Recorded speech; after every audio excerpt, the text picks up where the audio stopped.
Hello, Transurfers and the Transurfing Curious. I am Renee Garcia, and this is TransurfingTV. And this is one of our 78 days of practical transurfing, day 28, creating an image, hardcore reality creation tools in this next lesson. So please stay tuned to the end. If you have not yet subscribed, please do so now. And if you have not yet joined our amazing giveaway for my super popular reprogramming stickers, please like this video and comment in the comment section below. I love reality transurfing. I am willing to ship these internationally so everyone can join. I'm making them myself and shipping them myself, so you will get an extra special little package from yours truly if you win. So with that, we will get into it. Day 28, creating an image.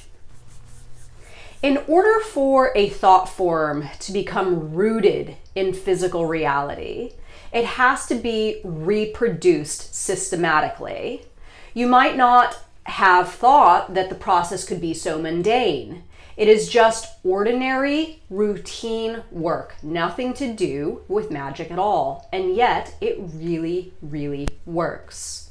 Mostly, people just don't have the patience to keep up at it at all. They experience a surge of enthusiasm when they are first lit up with an idea, but as a rule, their excitement quickly fades. For a goal slide to become manifest in physical reality, you have to run it in your thoughts for a fairly long time. There is no such thing as miracles. It comes down to the concrete work involved in shaping reality. Vadim Zeland's interpretation. As long as the rational mind is not fighting against the dictates of the heart, the unfathomable power of outer intention will emerge and materialize the sector of alternative space that most closely corresponds to your thought form. When the soul and the mind are united, the image takes on sharp contours and manifests instantly. The world literally agrees with your thoughts about it. So why is it that, as a rule, our worst expectations are justified and our hopes and dreams never come true? In life, what mostly happens is that the mind doubts whatever the soul strives towards and refuses to bring it into play. Or it is the other way around. The mind makes a compelling case for its own project, but the heart is indifferent. When unity between heart and mind is lost, the image becomes blurry and appears to split. The heart wants one thing, the mind insists on another. When this happens, they can only fully agree on one thing: resentment and fear. So what can be done? The matter involved in material realization is inert, like resin. A fortress can only be taken by long siege. If you really want to achieve your goal, visualize the slide regularly. Okay, so this is absolutely amazing stuff because I get lots of questions. How long do I play my slide, and why isn't my slide working? And my mind isn't believing that this will work. Or like Vadim Zeland says, the mind comes up with a plan and the heart remains indifferent. So creating a goal-based slide really comes down to, first, if you don't have heart and mind coordination, how long are you willing to play that slide?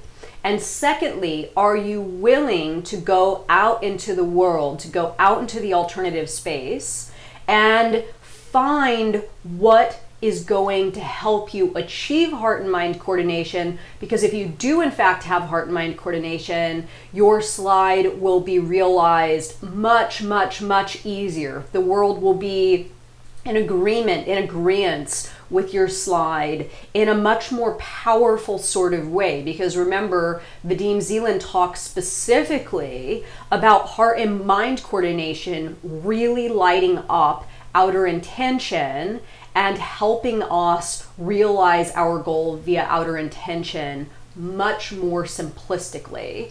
So if you want the world to meet you halfway and really come out with a bounty of ways that you can achieve your goal, then you have to figure out what goal is intended for you, what goal is going to light up that heart and mind coordination. And again, your world will help you, right? Your world will help you realize this goal much more quickly if there is in fact heart and mind coordination. But more importantly, or more valuably, it isn't going to be a chore to play that slide for an extended period of time if you need to do it. Because using myself as an example with this endeavor, right? I don't really care if I get to the goal or not because I'm enjoying the process so much along the way. The goal sort of remains irrelevant. And all I do is I play my slide throughout my day and I make this slide a systematic, habitual creation that I work from and I play and I live with every single day of my life because I love it and my heart and mind has absolute coordination over this endeavor. So I never ask my world, why is this taking so long? Or why isn't this working for me? Or when will I achieve results? Or anything like that, because I am united fully with heart and mind. I have my slide that I'm playing, and this is kind of just like a game. So this is really where creating an image is powerful, right? When it's something that you just feel good living in and you don't really care about that end goal.